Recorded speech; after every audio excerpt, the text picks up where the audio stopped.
Telugu Desam party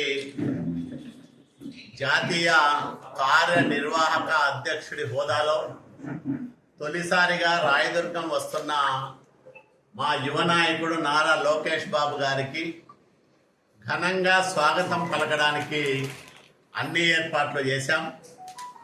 Rayadurgam పట్టణంలో 15,000 మందికి తగ్గకుండా తెలుగుదేశం పార్టీ నాయకులు, కార్యకర్తలు, అన్ని వర్గాల ప్రజలతో స్వాగత ఏర్పాట్లు చేస్తా ఉన్నాం. యువ నాయకుడు, ఒక ముఖ్యమంత్రికి మనవడు, మరో ముఖ్యమంత్రి కొడుకు, ఈరోజు జాతీయ స్థాయి యువ నాయకుల్లో అత్యంత ప్రభావశీలవంతమైన నేతగా ఎదుగుతున్న నారా లోకేష్ బాబు గారు 2 ఏళ్ల తర్వాత కూటమి ప్రభుత్వం ఏర్పడ్డాక రాయదుర్గానికి తొలిసారిగా వస్తా ఉన్నారు. ఇది మాకు వచ్చిన ఒక సువర్ణ అవకాశంగా మేము భావిస్తా ఉన్నాం. ఎందుకంటే అనేక నియోజకవర్గాల్లో లోకేష్ బాబు గారు పర్యటిస్తూ ఉన్నారు. ప్రభుత్వ కార్యక్రమాలు, ప్రైవేటు కార్యక్రమాలు, అట్లాగే పార్టీ కార్యక్రమాల్లో పాల్గొంటూ ఉన్నారు. రాయదుర్గం నియోజకవర్గంలో పూర్తిగా పార్టీ కార్యక్రమం, చిన్న ప్రైవేటు కార్యక్రమం మాత్రమే ఉంది, ప్రభుత్వ కార్యక్రమం లేదు. సో తెలుగుదేశం పార్టీ బలగాన్ని చాటుకోవడానికి మాకు లభించిన ఒక సువర్ణ అవకాశంగా మేము భావిస్తూ ఉన్నాం. సాధారణంగా అధికారిక హోదాల్లో ఉన్న నాయకులు వస్తే ఏర్పాట్లన్నీ ప్రభుత్వం చేస్తూ ఉంటుంది. ప్రభుత్వమే మిగతా అంటే సంబంధిత మనుషులను తీసుకురావడం కానీ, ఆ కార్యక్రమాలను విజయవంతం చేయడంలో కానీ పాలు పంచుకుంటూ ఉంటుంది. కానీ ఇక్కడ ఎక్కడా కూడా ప్రభుత్వ అధికారులను, ప్రభుత్వాన్ని ఉపయోగించుకోకుండా పార్టీ పరంగా మేము చేస్తున్న కార్యక్రమం. అట్లాగే కనేకల్లు క్రాస్లో సుజలాన్ అనే ఒక ప్రైవేటు కంపెనీకి సంబంధించిన ప్రాజెక్టుకు శంకుస్థాపన చేస్తారు. కాబట్టి ప్రభుత్వం ప్రమేయం ఎక్కడా లేదు ఈ కార్యక్రమాల్లో. మొత్తం రోజంతా మనతోనే గడపబోతా ఉన్నారు లోకేష్ బాబు గారు. కార్యకర్తలతో మాట్లాడుతూ ఉన్నారు, 1000 మంది కార్యకర్తలను కలుసుకుంటా ఉన్నారు.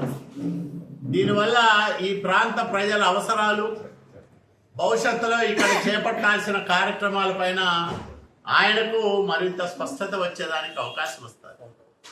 రాష్ట్రంలో 175 నియోజకవర్గాలున్నా 2 ఏళ్లలో లోకేష్ బాబు గారు రాయదుర్గం నియోజకవర్గాన్ని ప్రత్యేక దృష్టితో చూస్తూ ఉన్నారు. స్వాతంత్రం వచ్చినప్పటి నుంచి, విద్యా వ్యవస్థ ఏర్పడినప్పటి నుంచి ఇంత పెద్ద ఎత్తున అభివృద్ధి కార్యక్రమాలు విద్యా వ్యవస్థలో మనం ఎప్పుడూ చూసి ఎరగం. రాయదుర్గం నియోజకవర్గంలో 75 ఏళ్ల కాలంలో, స్వాతంత్రం వచ్చిన తర్వాత 51 హై స్కూళ్ళు ఉన్నాయి. మొన్నటి వరకు లోకేష్ బాబు గారు విద్యాశాఖ మంత్రి అయిన తర్వాత ఒక్క రాయదుర్గం నియోజకవర్గానికే 21 హై స్కూళ్ళు ఇచ్చారు. అప్గ్రేడ్ చేశాం. ఇప్పుడు 72 అయ్యాయి. అంటే 75 ఏళ్లలో జరిగిన అభివృద్ధి విద్యాపరంగా దాంట్లో సగం 2 ఏళ్లలో చేసి చూపించిన నాయకుడు నారా లోకేష్ బాబు గారు. బహుశా ఈ 175 నియోజకవర్గాల్లో ఎక్కడా ఇన్ని హై స్కూళ్ళు ఒకేసారి ఏర్పడిన నియోజకవర్గం, ప్రాంతం ఉండదు. అది రాయదుర్గం సొంతం. రాయదుర్గానికి లోకేష్ బాబు గారు ఇచ్చిన వరం. దీనివల్ల పేద కుటుంబాల్లో అక్షరాస్యత పెరుగుతుంది, పేద పిల్లలకు నాణ్యమైన విద్య అందుబాటులోకి వచ్చింది. దీంతో పాటు ఉపాధ్యాయ నియామకాల్లో కూడా మనకు పెద్దపీట వేశాడు. జిల్లాలో 748 ఉపాధ్యాయ పోస్టుల నియామకం జరిగితే రాయదుర్గానికే 246 పోస్టులను మంజూరు చేశారు. అంటే 1/3 32.89% మంది ఉపాధ్యాయులను రాయదుర్గ నియోజకవర్గానికి ఇచ్చారు. అంటే వెనుకబడిన ప్రాంతంలో విద్యా వ్యాప్తికి, విద్యా విస్తరణకు, విద్యా ప్రమాణాల మెరుగుదలకు లోకేష్ బాబు గారు ఎంత ప్రత్యేకమైన శ్రద్ధ తీసుకున్నారో దీన్ని బట్టి మనకు అర్థమవుతుంది. దీంతో పాటు నేను 2 సార్లు కలిసినప్పుడు కూడా ఇంకా మాకు ఖాళీలు ఉన్నాయి. 246 అకాడమిక్ ఇన్స్ట్రక్టర్స్ మొత్తం జిల్లాకి ఇస్తే దాంట్లో 178 424 అకాడమిక్ ఇన్స్ట్రక్టర్ పోస్టులు జిల్లాకి ఇస్తే 178 ఒక రాయదుర్గానికి ఇచ్చారు. అంటే ఈ రెండు కలిపితే 246 ప్లస్ 178 424 మందిని ఉపాధ్యాయులు కానీ అకాడమిక్ ఇన్స్ట్రక్టర్స్ కానీ ఇచ్చిన నాయకుడు నారా లోకేష్ బాబు గారు. దీన్ని బట్టి రాయదుర్గం అంటే చంద్రబాబు నాయుడు గారికే కాదు, నారా లోకేష్ బాబు గారికి కూడా ప్రత్యేకమైన ప్రేమ, అభిమానము ఉందనే దానికి ఇంతకంటే నిదర్శనం అక్కర్లేదు. ఇదే కాకుండా ఈరోజు మనబడి మన భవిష్యత్తు కార్యక్రమం కింద పాఠశాలల్లో మౌలిక సదుపాయాలను కల్పించడానికి, ఉన్న వాటిని విస్తరించడానికి ఒక కార్యక్రమం తీసుకుంది ప్రభుత్వం. దీంట్లో మొత్తం జిల్లా వ్యాప్తంగా 372 పాఠశాలలను ఎంపిక చేశారు. 7 నియోజకవర్గాలు ప్లస్ రాప్తాడు, ఆత్మకూరు కలిస్తే అనంతపురం జిల్లా అవుతుంది. అనంతపురం జిల్లా వ్యాప్తంగా 372 పాఠశాలలను మనబడి మన భవిష్యత్తు కింద ఎంపిక చేస్తే అందులో రాయదుర్గం వాటా ఏంటంటే 94. 372 పాఠశాలల్లో 94 మనకే ఉన్నాయి. జిల్లా అంతా 588 పనులు చేస్తా ఉంటే మన దగ్గరే 180 పనులు ఈ పాఠశాలల్లో చేపట్టారు. జిల్లా వ్యాప్తంగా 360 కోట్లు ఖర్చు చేస్తామంటే మనబడి మన భవిష్యత్తు కార్యక్రమం కింద ఒక రాయదుర్గంలోనే 92 కోట్ల రూపాయలు ఖర్చు పెడతా ఉన్నారు. ఇది రాయదుర్గానికి నారా లోకేష్ బాబు గారు ఇస్తున్న ప్రాధాన్యం, విద్యకు ఆయన వేస్తున్న పెద్దపీట.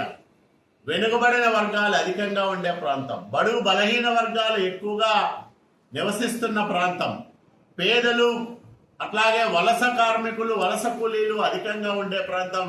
రాయదుర్గాన్ని అన్ని రకాలుగా ఆదుకోవాలని ప్రతి అంశంలోనూ రాయదుర్గానికి పెద్దపీట వేస్తా ఉన్నాడు.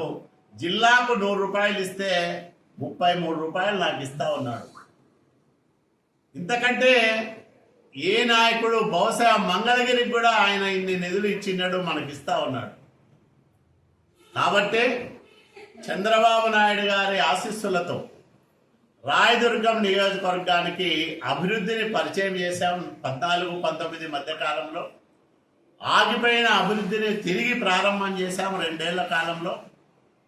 ఈరోజు నారా లోకేష్ బాబు గారి ప్రోత్సాహంతో, సహకారంతో విద్యలో ఇన్ని కార్యక్రమాలు చేయగలుగుతా ఉన్నాం. కాబట్టే రాయదుర్గానికి ఇన్ని ఇస్తున్న నారా లోకేష్ బాబు గారు రేపు మన ప్రాంతానికి స్వయంగా వస్తున్న నేపథ్యంలో సందర్భంగా అన్ని వర్గాల ప్రజలు, ముఖ్యంగా రైతులు, మహిళలు, యువకులు, బడుగు బలహీన వర్గాల వాళ్ళందరూ కూడా పెద్ద ఎత్తున ఆయనకు స్వాగతం పలకాలని, ఆయన నాయకత్వానికి మద్దతుగా నిలబడాలని వినమ్రంగా అందరికి కూడా విన్నవించుకుంటా ఉన్నాం.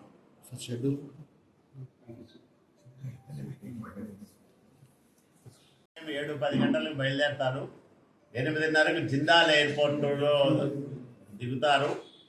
అట్లాగే మధ్యలో సుజలాన్ వాళ్ళది బ్లేడు యార్డును సందర్శిస్తాడు. అక్కడంతా 5 నిమిషాలే దారిలోనే పెట్టుకున్నారు వాళ్ళు. అదంతా పెద్ద ఫ్యాన్ ఇది ఉంటుంది కాబట్టి దాన్ని అక్కడికి తీసుకురాలేరని మధ్యలో పెట్టారు. అక్కడ సంతకం పెడతాడు. 5 నిమిషాల ప్రోగ్రాం. 10:45కి రాయదుర్గం పట్టణ శివార్లలోని చంద్రబాబు నాయుడు గారి పార్క్ వద్దకు చేరుకుంటారు. తర్వాత 11:50కి సుజలాన్ వెన్యూ దగ్గర చేరుతారు. భూమి పూజ చేసే కనేకల్లో క్రాసింగ్ దగ్గర ఉంటాడు. అక్కడ 2 గంటల సేపు కార్యక్రమం ఉంటుంది. 2 గంటలకు బయలుదేరి నల్లంపల్లి దగ్గర ఏర్పాటు చేసిన కార్యకర్తల సమావేశ స్థలికి చేరుకుంటాడు. అక్కడ కార్యకర్తలతో దాదాపు 3 గంటల సేపు గడుపుతాడు. 5:30-6 గంటల వరకు ఇక్కడే ఉంటాడు.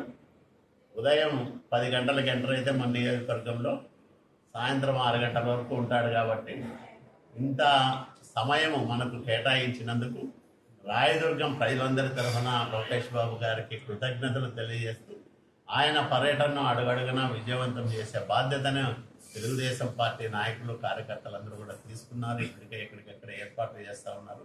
మాకు కూటమి పార్టీల నాయకులు కార్యకర్తలు ప్రజలు అందరూ కూడా సహకరించాలని విజ్ఞప్తి చేస్తారు.